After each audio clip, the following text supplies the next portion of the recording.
Assalamualaikum warahmatullahi wabarakatuh. Selamat malam buat teman-teman semuanya yang sudah bergabung di sini.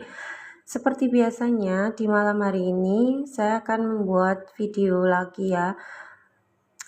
Video ini tentang hakikat dari sholat ya teman-teman ya.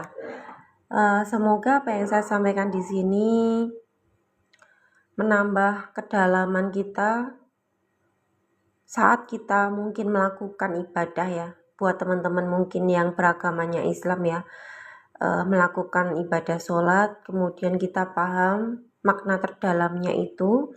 Semoga dari sini kita akan lebih mengakar ya, lebih punya akar yang kuat untuk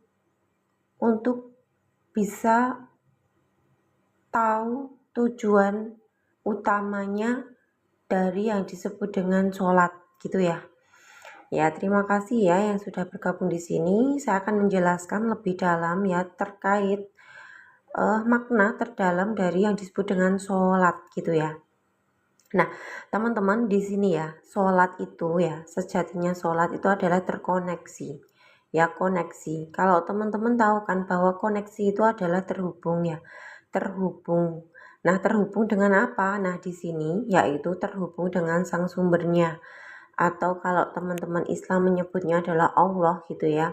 Atau mungkin kalau teman-teman yang lainnya menyebutnya dengan misalkan Tuhan gitu ya. Nah, tujuan dari sebuah sholat itu adalah batinnya yang terkoneksi ya kepada sang sumber.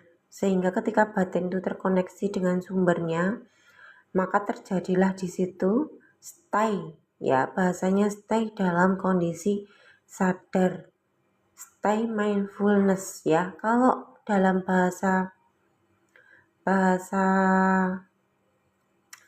energinya ya, dalam bahasa energinya dia akan stay dalam kondisi yang hening ya, dia ada di wilayah ketuhanan. Makanya adanya sholat ya dalam agama Islam itu, di dalam agama Islam itu kan ada sholat 5 waktu ya, dari sholatnya subuh sampai isya ya. Nah, kenapa sih ada sholat nih di dalam agama Islam misalkan ya? Tapi di sini saya bahasnya bukan agama Islam aja ya, tapi saya menyeluruh ya. Cuma saya bahasin di agama Islam supaya hanya membuat contoh aja nih gitu. Nah, sholat 5 waktu yang dari subuh sampai isya ya, itu kan latihan ya. Itu adalah latihan nih. Dari pagi-pagi kita bangun, kemudian ada sholat 2 rakaat gitu. Habis itu nanti ya dari pagi kemudian siang. Nah, di siang hari itu kan ada sholat duhur ya. Nah, itu dilatih lagi ketika kita sudah dalam hal pekerjaan ya. Kita sudah bekerja di siang hari, pagi sampai siang hari kita itu bekerja. Kemudian disitulah makanya kenapa sholat duhur itu adanya diletakkan di siang hari ya, dimana kita benar-benar untuk stay dulu, untuk sejenak hening dulu ya dari pekerjaan duniawi ya. Dari pekerjaan duniawi apa sih maksudnya? Yang dimaksud dengan duniawi itu adalah apa? Gerakan-gerakan tubuh kita ya. Gerakan-gerakan tubuh fisik kita ini untuk sejenak diheningkan terlebih dahulu. Untuk pikirannya, batinnya, fisiknya ya, dia untuk stay dulu dalam keadaan hening. Waalaikumsalam Bunda Zara, dalam keadaan hening di dalam sholat tadi. Makanya ada ya dalam Islam itu nanti sholat subuh, habis sholat subuh sholat duhur ya, habis sholat duhur lagi ada sholat asar ya, habis asar nanti ada sholat maghrib, kemudian ada sholat isya gitu ya. Nah, makanya ada 5 kali sholat itu hanya untuk apa sih sebenarnya? Untuk menjedakan gitu ya bahasanya. Dia untuk menjedakan diri, menjedakan batin ya. Yang pertama yaitu menjedakan batin kita, yang kedua untuk menjedakan pikiran kita ya, kemudian untuk menjedakan dulu fisik tubuh kita. Makanya ada ritual ya. Makanya kenapa semua agama ya teman-teman ya, semua agama itu ada ritual agama. Oke ya. Nah, kalau di dalam agama Islam maka ritual agamanya itu adalah apa? Ritual agama Islam ada dengan cara sholat gitu kan. Ya, jadi di sini saya memberikan pemahaman dulu ya supaya kita apa? punya wawasan yang luas dulu terhadap kehidupan ini, terhadap ritual-ritual ya yang dilakukan oleh agama gitu ya. Kemudian nantinya ada juga nih di agama lain, misalkan kayaknya agama Kristen atau Katolik gitu ya, mungkin ya dia dengan cara berdoa gitu ya kayaknya ya. Nah kemudian agama yang Hindu, Buddha gitu ya, mereka ada yang disebut dengan bermeditasi gitu ya. Nah kemudian kalau di agama Islam sendiri ada yang disebut dengan dia melakukan sholat gitu ya. Nah di sini hakikat sholat adalah koneksi batin. Makanya di sini jangan heran juga ya, misalkan kita bertanya nih, kenapa ya ada orang yang sholat terus, tapi kok dia itu ini ya apa namanya perilakunya kok kayaknya nggak mencerminkan orang yang misalkan punya akhlak yang baik gitu ya, nggak mencerminkan kebaikan gitu ya misalkan nih. Karena apa sih? Karena memang ya orang-orang yang melakukan ibadah sholat itu mungkin belum tahu esensi terdalamnya. Jadi aslinya itu sholat itu baru lapisan di luar ya. Ya, sholat 5 waktu gerakan dari subuh sampai isya itu pun sebenarnya dia itu kulit ya, kulit dari luarnya dulu, tapi belum masuk pada esensi atau tujuan dari sholat. Nah, di sini ketika kita sudah ya misalkan sudah paham oh ada sholat 5 waktu, kemudian kita lebih paham lagi paham akan esensi atau tujuan lebih dalamnya kenapa orang itu bisa sholat, harus sholat misalkan ya, harus melakukan sholat itu apa sih? Nah lebih dalamnya sebenarnya untuk masuk ya, untuk masuk dalam keadaan keheningan, untuk masuk dalam keadaan stay diem ya, diam gitu. Nah, diam batinnya untuk fokus pada energi ilahi, maka di situ akan ada disebut dengan mindfulness. Ya, makanya pencapaian bahasanya itu untuk dalam sholat ya, ketika pelaksanaan sholat kemudian habis sholat nih, nanti teman-teman tuh akan merasakan ini loh, masuk dalam wilayah keheningan gitu ya. Wilayah keheningan, wilayah rumahnya Tuhan. Makanya diem. Tapi ya Rahayu Pak Muhlisin, selamat malam juga ya Bapak, terima kasih ya. Silahkan bisa tap-tap layarnya juga ya. Teman-teman bisa disupport untuk di share-share, di komen-komen, di tap-tap. Terima kasih banyak ya.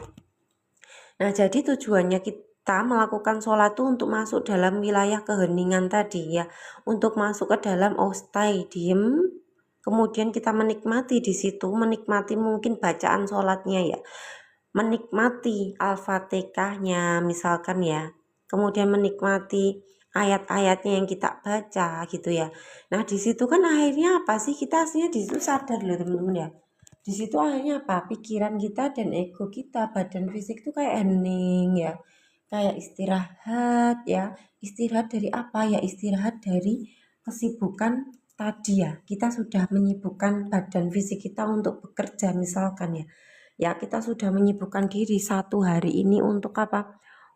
Untuk apa ya, sudah melakukan pekerjaan duniawi ya, dan akhirnya apa, kita kembali pada wilayah akhirat gitu ya bahasanya ya, wilayah akhirat. Nah wilayah akhirat tuh di mana sih ya? Di batin, kebatinan tadi, di mana kebatinannya kita yang stay diem ya, stay diam, kemudian merasakan kehadiran ada energi ilahi yang hadir ya. Makanya itu esensi dari terkoneksi. Makanya ada orang yang koneksinya batin itu tidak hanya dengan sholat. Ya benar Pak Muhlisin ya, melatih ke koneksi yang tak terbatas ya, wilayah kebatinan. Ketika teman-teman ya coba kalian merem gitu ya. Merem tuh bahasa Indonesianya apa? Pejamkan mata ya. Kalau teman-teman ya coba ya pejamkan mata. Ketika kalian memejamkan mata, kalian tuh udah masuk ke wilayah akhirat loh, ke wilayah kebatinan. Kan di situ kan cuma merem, kayak cuma udah yang apa ya bahasanya, udah gelap ya. Maksudnya di dalam keheningan tuh kan gelap nih. Nah tapi di dalam kegelapan itu benar-benar ada energi ilahi ya. Kemudian disitulah pengetahuan dari ilahi itu akan dimunculkan di situ. Makanya disitulah disebut dengan tujuan dari sholat itu sendiri ya, masuk dalam wilayah kuantum, masuk dalam wilayah keheningan, masuk dalam relaksasi.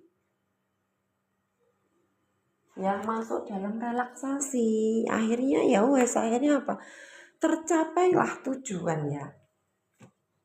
Ya, tercapailah tujuan dari sholat itu sendiri ya.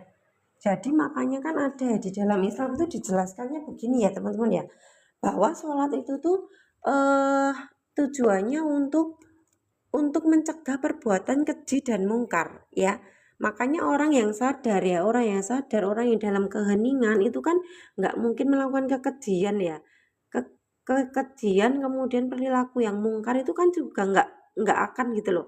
Tapi kalau orang itu juga sholat terus misalkan ya, dia itu sholat terus tapi tidak ada tujuannya, nggak mencapai tujuan dari sholat itu sendiri, makanya mereka bisa melakukan perbuatan yang keji dan mungkar. Bahasanya mereka itu dari perilaku itu tidak mencerminkan kesadaran gitu ya, energi ilahinya begitu ya. Bentar ya tak, ini apa, aku cuci tangan dulu.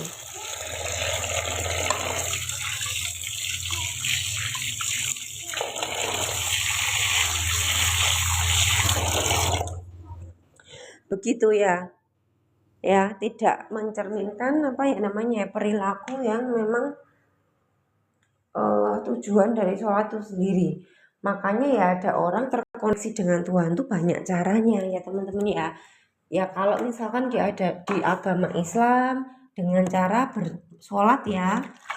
Di dalam agama Islam misalkan melakukan ibadah sholat atau kalian misalkan membaca Al-Quran gitu ya. Nah, kemudian lagi ada yang disebut dengan misalkan agama yang lainnya ya. Karena kita kan membahasnya universal ya.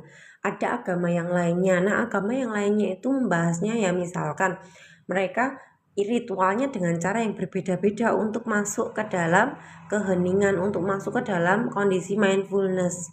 Nah, dalam kondisi mindfulness itulah di situ banyak keajaiban terjadi.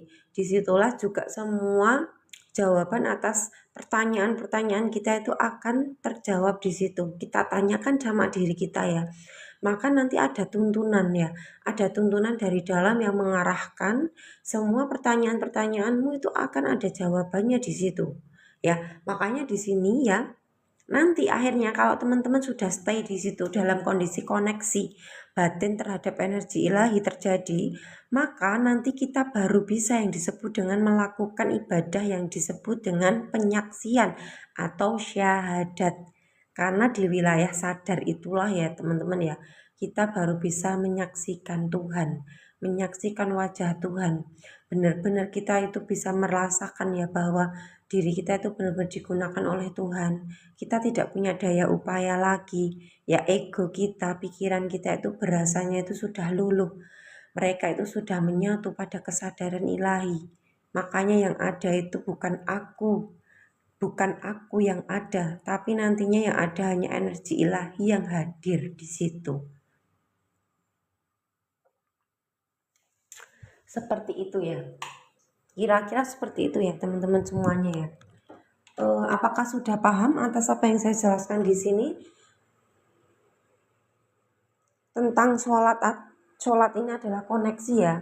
Sholat ini adalah koneksi. Apakah sudah paham apa yang saya jelaskan di sini buat teman-teman semuanya? Sudah pahamkah Bunda Zara di sini atau yang lainnya nih boleh komen dulu ya.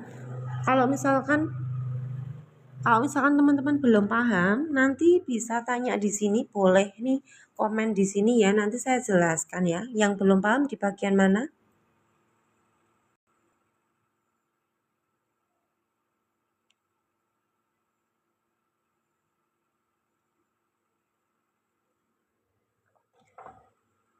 Gitu, Bunda Zara sudah pahamkah di sini? Dan yang lain sudah paham? Ada yang belum atau yang lainnya gimana? Ada pertanyaan kah di sini? Sudah paham ya koneksi ya. Jadi tujuannya itu untuk terkoneksi batin ya. Makanya ada juga orang-orang itu hanya misalkan ya, saya pernah mendengar ya, ada orang, tapi ini bukan yang agamanya Islam ya teman-teman ya, ada agama yang lain nih. Mereka misalkan ya, mereka itu misalkan melakukan ini ya, nyapu gitu ya, apa nyapu itu loh, teman-teman membersihkan ya, membersihkan lingkungan, membersihkan rumah, membersihkan lingkungan sekitar ya. Nah, mereka itu bisa koneksi dengan Tuhan, berarti aslinya mereka itu juga sedang, kalau di agama Islamnya sedang melakukan koneksi batin terhadap Tuhan gitu ya. Mindfulness kayak gitu tuh juga sama aja ya mereka. Makanya kadang ya setiap jiwa itu punya caranya masing-masing untuk terkoneksi. Ada yang melakukan kebaikan ya, ada yang suka senyum misalkan ya, ada yang suka mendoakan orang lain. Dengan mendoakan orang lain misalkan mereka itu batinnya memang akan terkoneksi dengan Tuhan ya. Begitu ya, itu juga bisa. Pak Muhlisin ya, sholat aku iki urip. Sebelum masuk wilayah ini berlatih fana, lenyaplah diri yang ada hanya. Iya Pak, benar Pak. Lenyaplah semuanya, makanya meniadakan diri. Nah, makanya kenapa dalam wilayah kesadaran atau wilayah medan mindfulness tadi ya, di dalam medan mindfulness tadi itu kan pasti, ya pastinya ego sama pikiran dia akan luluh nih. Karena yang ada di situ tuh benar-benar kita sudah hadir utuh ya bahasanya. Nah, kalau sudah hadir utuh ya, dia kan sudah fana, sudah meniadakan diri, yang ada dia sudah mengesahkan hanya ada Tuhan gitu bahasanya ya. Hanya ada Allah saja, hanya ada sang sumber saja, otomatis ego sama pikiran dia akan luluh nih gitu ya. Itu makanya sudah apa ya bahasanya memfanakan diri itu ya mematikan diri palsunya. Ya mematikan diri palsunya, dan akhirnya diri palsunya itu apa kembali pada kesadaran sang sumber. Jadi nanti akhirnya satu keselarasan terjadilah di situ, aliran Tuhan akan ngeflow ya. Ngeflow itu menggunakan diri kita itu seakan-akan memang bukan kita yang melakukan, tapi badan kita bergerak semuanya. Cuma kita merasa bahwa ini benar-benar gerakannya Tuhan, ini menggerakkan aku gitu loh. Bukan dari dasar egoku atau pikiranku yang berjalan atau bergerak. Tapi benar-benar kita merasakan bahwa ini sungguh ini. Bukan karena ego ini. Ini beneran aku merasakan ini Tuhan memakai aku gitu ya. Nantinya teman-teman akan merasakan seperti itu ya. Akan merasakan seperti itu nantinya, tapi ya berproses ya. Kalau misalkan teman-teman belum bisa merasakan penyaksian, enggak apa-apa ya, nanti berproses perlahan-lahan akan bisa penyaksian itu sendiri. Dan nanti gerakannya teman-teman gerakan yang benar-benar digerakkan oleh Tuhan. Kalian akan tahu ini gerakan dari ego apa enggak ya. Kalian akan rasakan, akan bisa membedakan, oh ini egoku yang sedang pengen, sama atau misalkan memang ini gerakan dari energi Tuhan murni ya. Kalau ego juga sama gerakan Tuhan, cuma ego kan ada rasanya ya. Tapi kalau kemurnian dari Tuhan tuh rasanya enak. Enak itu ya kayak ngalir, kayak damai, kayak nggak ada ambisi, nggak ada ego gitu loh. Rasanya itu kayak yang udah empuk ya. Kalau bahasanya tak bahasakan roti itu enak banget gitu. Kalau bahasa roti itu dia akan lembut banget, enak kayak ngeflow ngalir gitu loh. Bahasanya itu nggak memaksakan diri, tapi ya enjoy gitu bahasanya ya. Kayak gitu ya Bapak ya. Ada yang lainnya yang mau bertanya mungkin silahkan ya di sini kalau mau mempertanyakan. Kalau memang tidak ada pertanyaan lagi ya, nanti saya akan uploadin lagi nih tentang sholat. Semoga teman-teman paham ya. Paham di sini makna terdalam dari sholat itu apa. Sudah saya sampaikan di awal tadi ya. Nanti saya akan upload lagi di YouTube seperti biasanya, seperti itu ya. Teman-teman ada lagi yang mau bertanya kah di sini? Adakah yang mau bertanya di sini? Boleh ya, yang kalau bertanya terkait terhadap sholat atau koneksi ini. Pak Muhlisin, Kak Linghas, Bunda Yeyan, dan Bunda Zahra, dan yang lainnya apakah sudah paham atas apa yang saya sampaikan tadi, teman-teman semuanya? Apakah sudah paham apa yang saya jelaskan di sini tadi? Kalau mungkin sudah paham, boleh diketik di kolom komentar ya. Jadi kan ada interaksi ya bahwa oh sudah paham. Oh ini sudah paham nih. Oh ini yang belum bagian mana misalkan, dan saya nanti akan jelaskan gitu ya. Gimana teman-teman sudah paham semuanya? Sudah pahamkah? Sudah ya semuanya ya kira-kira ya. Di sini sudah ya, sudah paham semuanya ya. Ya alhamdulillah ya, karena sudah paham semuanya. Ya makanya yuk kita mungkin kalau apa namanya teman-teman ya melaksanakan ibadah sholat awalnya itu karena takut neraka, ya misalkan ya takut dosa, takut sama Tuhan, yuk kita lebih terbuka lagi bahwa esensi sholat itu sendiri apa sih? Esensi sholat adalah terhubung atau koneksi batin sama sumber ya. Jadi lepaskanlah semua dogmamu itu ya, bahwa supaya apa sih? Supaya yang hadir itu adalah kemurnian, keterbukaan, kejujuran ya batinmu untuk koneksi sama Tuhan ya. Jadi lepaskanlah ketakutan itu ya akan akhirat, akan neraka, akan nanti dosa kalau aku nggak sholat gimana ya, nanti aku berdosa kalau aku nggak sholat, nanti kalau misalkan aku nggak sholat ini nanti aku nggak dapat pahala misalkan ya, nanti kalau aku nggak sholat aku tuh dibenci sama Tuhan misalkan ya begitu ya. Tolong teman-teman dilepaskan dulu ya, semua dogma itu dilepaskan terlebih dahulu supaya teman-teman nanti kehadiranmu dalam wilayah sholat tadi itu benar-benar hadirnya karena cinta kasih ya. Menurut Mbak terhubung apa yang dirasakan? Terhubung tuh gimana ya Pak ya rasanya ya gini. Terhubung tuh kalau dirasakan tuh ya di dalam tuh ya kayak ya enak aja ya. Terhubung tuh kayak yang gimana ya, susah ya dijelasin ya. Ya kayak kayak kalau kalau tak bahasakan, kalau digambarin ya, ya mungkin ini nggak bisa menggambarkan ya, tapi mungkin semoga apa yang saya sampaikan ini lebih bisa membuat pikirannya teman-teman itu oh gini gitu ya, bahasanya kayak bisa nggambarin. Jadi kayak koneksi itu rasanya itu ya, itu batinnya itu kayak nyambung gitu loh teman-teman, sinkron ya, kayak nyambung, kayak sinkron, kayak tak gitu loh maksudnya ya. Nah kemudian hal yang paling bisa kita biasanya ya aku ya, hal yang paling apa ya ter bisa dibuktiin ya keterhubungannya itu nanti gini. Nah pas terhubung itu kan ada perasaan dari dalam tuh kayak tek, kayak nyambung aja gitu loh, tapi sambungan apa ya yang nggak tahu, pokoknya kayak nyambung aja nih rasanya batin nih. Nah habis itu ya misalkan aku ada sebuah pertanyaan ya teman-teman ya, misalkan tiba-tiba aku tuh bertanya sesuatu ya, nah dalam batinku tuh aku bertanya, sebenarnya apa sih ini tuh gitu misalkan ya, aku bertanya apa gitu dalam batinku nih. Nah kemudian ya teman-teman ya, habis itu ya nanti tiba-tiba itu kayak ada yang nunjukin loh. Jadi ada yang nunjukin nanti ada ya, ada eh, jawaban dari apa yang saya tanyakan. Jadi semua itu benar-benar sudah ada akhirnya ditunjukkan. Akhirnya disitulah penyaksian akan terjadi. Kok bisa ya kayak gitu loh ya. Kayak gitu sih Pak ya kalau saya sendiri ya teman-teman ya. Terhubungnya seperti itu kalau digambarin nih gitu ya. Kayak gitu Bapak. Bisa ditangkap tidak Pak? Atau yang lainnya bisa ditangkap tidak terhadap apa ya, apa yang saya sampaikan, terhubung rasanya tadi itu kayak gimana?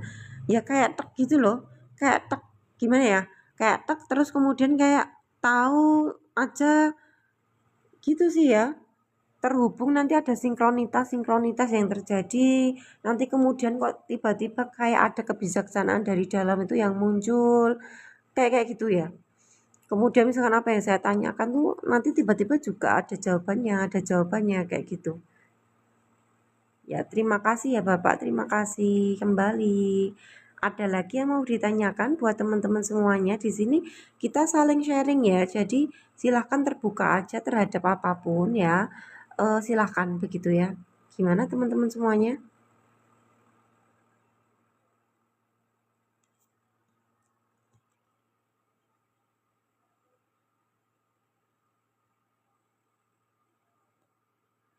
Aman kalau ini oke.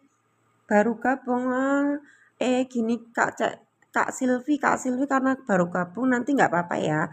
Bisa lihat di YouTube lagi ya Kak ya. Tapi boleh kok kalau mau bertanya apa, boleh ya. Di sini silakan bertanya ya, Kak.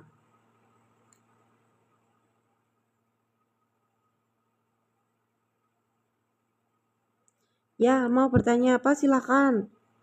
yang mau mempertanyakan. Ya Allah, nggak berasa loh ya ngomongnya, kayaknya baru aja udah setengah jam, Masya Allah ya.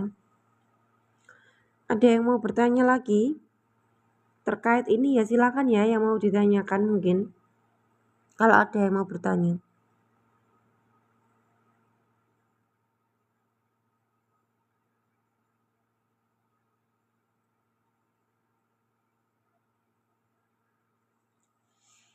Gitu, sudah ada yang mau ditanyakan apa tidak? Teman-teman tadi yang sudah stay di sini sudah paham semuanya? Bunda Zara sudah paham? Pak Sigit sudah pahamkah? Pak Mulisin ya pasti udah paham ya Pak ya? Ya, sudah pahamkah semuanya yang ada di sini? Kak bermain jiwa gimana, sudah paham? Kak terserah, Bunda Yeyan, Bunda Zahra, Kak Silvi, Kak Linghas gimana, sudah pahamkah? Besok mah paham Bu Guru? Ya Alhamdulillah Bunda Zahra sudah ya. Kak Linghas, besok mah temanya penguraian Bun, maksudnya? Oh putus-putus ya Pak, nggak apa-apa Pak Sigit. Ya Mbak, yang dirasakan seperti itu sama ya Pak. Pak Mukhlisin sama ya, Alhamdulillah ya sama ya Pak ya, begitulah. Kemudian sinyal putus, oke, ku belum paham baru gabung ya, nanti boleh lihat di YouTube ya. Kak Silvi boleh ya sambil tiduran, mau tidur penghantar tidur juga boleh ya sambil mendengarkan gitu ya Bunda Silvi ya. Begitu, adakah lagi yang mau ditanyakan? Sudah paham semua ya kayaknya ya di sini ya. Oke, semuanya. Terima kasih ya atas waktunya.